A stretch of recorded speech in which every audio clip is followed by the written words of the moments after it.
Those aren't fans, those are trolls, and it's a real disservice to... Caitlin Clark recently addressed the surge of online negativity and trolling directed at WNBA players, particularly after her team's playoff exit. Yeah, it's definitely upsetting. I don't think nobody in our league should be facing any sort of racism, hurtful, disrespectful, hateful comments and threats. She emphasized that this behavior is unacceptable, stating, "Those aren't fans, they're trolls," highlighting the need to focus on basketball instead of giving attention to hateful comments. She's obviously an incredible star. She's totally revitalized interest. Well, I mean, vitalized interest in the WNBA in a way it never was before. Clark noted that while many fans are supportive, the increase in viewership has also brought out a troubling number of toxic individuals. The people in our league, the organization, the WNBA, but there are a lot of really good fans, whether they've been fans for 20 plus years or whether they're new fans in our league. Ultimately, she advocates for celebrating the league's talent and fostering a positive environment for all players. Since she's joined the league as a rookie, she's been abused. She's been abused over and over again by these other players, and reportedly, it's a race thing. What I find amusing about the "let's focus on basketball" sentiment is how everyone praised Stephanie White for her comments, yet overlooks something significant.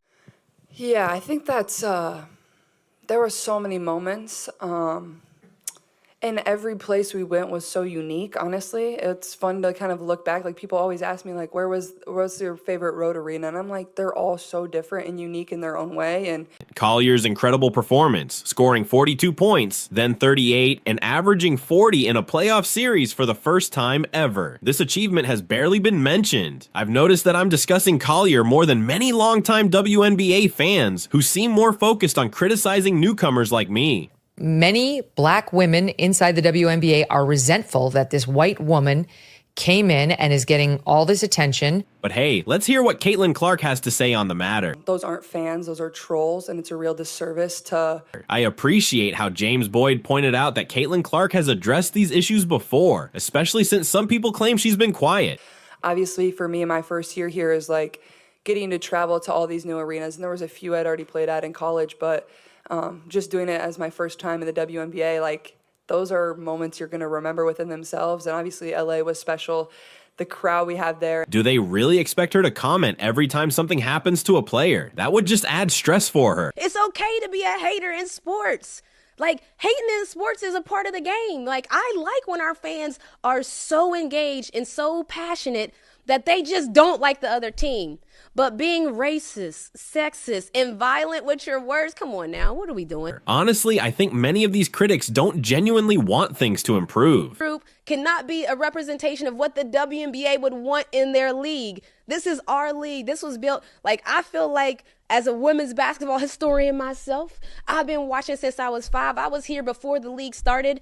As a lot of the fans on social media feel the same. They just want to target Caitlin like they do with others. That ain't a representation of us. Y'all not like us. They not like us, okay? So please don't confuse me saying motivated by hate by meaning hating on a team the way a normal, die-hard fan would. Although the team claims to have good attendance, they play in a small venue that can only accommodate 3,500 fans. Crowds tend to show up mainly when star player Caitlin Clark is playing.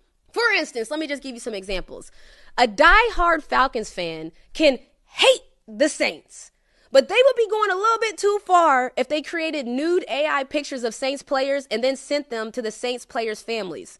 That's what Caitlin stans have done to Angel Reese. In a recent WNBA playoff game, Caitlin Clark experienced an eye poke from Dejonai Carrington, which sparked a lot of discussion. This reminds me of an event that changed my life. In 2016, I was driving to a reunion with friends when a distracted driver ran a red light and crashed into me. My car was total, and I ended up needing multiple knee surgeries. Insurance companies often try to pay you less than what you deserve after an accident, which is why I'm excited to introduce our sponsor, Morgan & Morgan. They're the largest personal injury law firm in the country and can fight for the best possible result for your case if you become their client. Whether it's a minor accident or something more serious, they make sure the insurance company doesn't shortchange you. The best part? You don't pay them up front. If they don't win, you don't pay. If you ever find yourself in an accident, remember your options. You can start your claim now by clicking the link in description below. Thanks to Morgan & Morgan for sponsoring this video.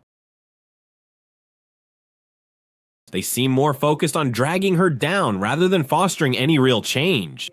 Playing at home in front of, these fans in the way, the young girls just, dangle over the side of the rails and are so happy, and people are crying, and you understand the impact that you're having on people's lives, and that's what's so cool about it for myself. I anticipate that some people will respond with comments like, "She's just trying to deflect from the real issues," claiming that focusing on basketball overlooks bigger problems. Nobody disputes that she's an amazing basketball player, but still they seem resentful and angry toward her. I bet a few will say she's only addressing trolls and good fans instead of the core issues. I really admire this group, whether it was the coaching staff or whether it was my teammates. Every single day they showed up with a positive attitude. They showed up with the same exact energy. They just wanted to get better. They wanted to help us find a way to win. While this viewpoint might be a minority, it will definitely be a vocal one. And it's resulted in physical alterations on the court that don't get called as fouls, that the girls then deny were intentional. And Caitlin Clark always takes the high road. She never, points the finger. But it happened again. If we look at engagement on social media, there are so many talented players and teams worth celebrating. I think it was a huge learning opportunity for myself. I learned a lot about myself as a basketball player, as a person, being resilient when your back's up against the wall. Caitlin essentially echoed what Stephanie White said. If anyone thinks a 22-year-old should do more, I'd ask, what are they doing? Her team was playing the Connecticut Suns, and the player, DeJounte Carrington, tried to get the ball from Caitlin, and at the end, Caitlin plays for the Indiana Fever. At the end, it seems pretty obvious to me, intentionally scratches Caitlin's eye with her long fingernails. She denies it was intentional, but watch, there it is. It's frustrating to see some twist her words. What really frustrates me is how quickly people jump to the conclusion that if they turned on her after the Taylor Swift post, then they weren't real Caitlin Clark fans. We all agreed that those were just trolls using her name. I feel like there's just so many memories you're going to remember from your rookie year. Like, your rookie year is something you're always going to cherish as you go throughout your career. But now, just a week later, some are claiming that Caitlin's fans are the problem. It's never been her true supporters. It's always been trolls. Because the girl who did the hitting, the Connecticut State player, DeJounte, is a lesbian, racist, homophobic, and misogynistic vitriol on social media. Okay. Sure, some fans can be toxic, like in any sport, but there's a clear difference between toxic fans and trolls. It's the fact that the reporter is not allowed to ask that question, just in general, even if this was the first time, but after a series of events where we've watched all season long and into the postseason, Caitlin Clark get abused and taken out. I mean, even during timeouts, people are intentionally walking into her, bumping into her, doing things mid-play and after the play. And if you don't know, Christine Brennan's so woke, I don't know how she ever sleeps. So this isn't exactly somebody She's coming so woke from the Daily Wire or Fox News. So the fact that they're attacking her just shows you the WNBA continues to drop the ball on this whole issue. They got given the greatest gift of all time, this rivalry between Angel Reese and Caitlin Clark. And you use the word vitalize because you're right.